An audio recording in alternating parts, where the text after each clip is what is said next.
Oh, hello there. I'm Aaron Ramirez. This is Elliot Jones. And today we're going to talk about symbolic interaction and minding and how these concepts can help us in most social contexts today. Now, what Andrew says is totally relevant. If I was to tell you that you could predict the future, would you believe me? Of course you would. However, I was to tell you that minding was the next best thing. There you go. You might say, minding doesn't affect my life. I never had to deal with that at all. Well, you'd be surprised at how much it comes into play in our social interactions with each other. Now, have you ever had a moment in your life that you are an outcome of a conversation that you wish you could go back and change?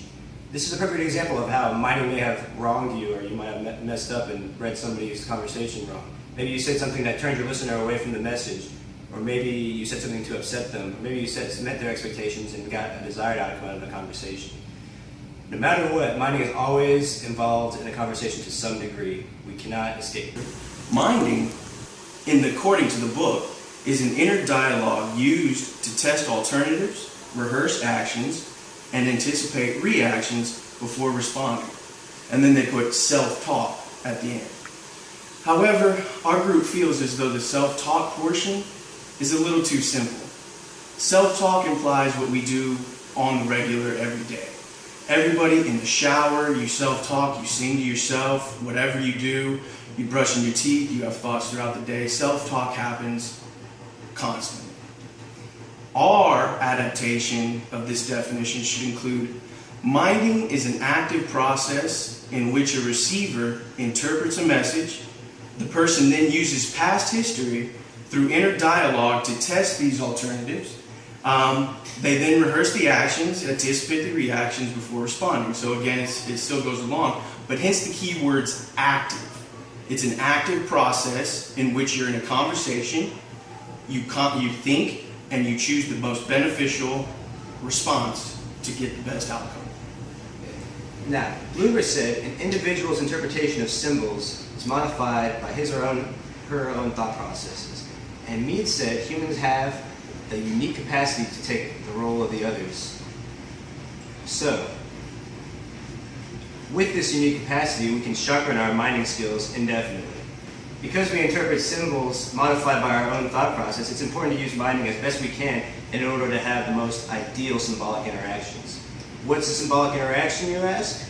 It's actually a synonym for conversation or any kind of message receiving process through symbols. And you could say that by improving your minding skills indefinitely, you can create ideal conversations for yourself and others. You're telling me that in a nutshell, the better minder that I am, the better communicator or conversator I could be? Yes, Elliot, that's exactly what I'm telling you. Wow. And now that we've covered all the other aspects of minding and symbolic interactionism, I think it's important to tell the folks at home what exactly you have to do, the steps you have to take to be an active minder. So we pointed out key fact, step one, you interpret the message and think of all the ways that that message was meant to be interpreted, taking context into effect. Step two, you think about situations in the past with which you worked with someone you did not agree with, or you had some kind of conflict in which the responses you chose led to a poor outcome. Then you think about all the outcomes from your previous experiences and determine which responses are appropriate for this context. Step three, you actively apply those situations to your current problem. You run through the possible alternatives, and you also think about the context, and you respond with the best possible solution. And step four, again, respond accordingly. Now, as a little disclaimer, I'm sure many of y'all are thinking, Elliot, I mind all the time. No, what you have been doing is the self-talk portion of minding. We found that minding is an action, an active process of thinking about specific instances where it can be applied to the current problem. Included in review, minding is a valuable skill in which a person applies all previous knowledge of a certain situation and actively applies it to come up with the best alternatives for a response in conversation. That wraps it up for the first part of our presentation.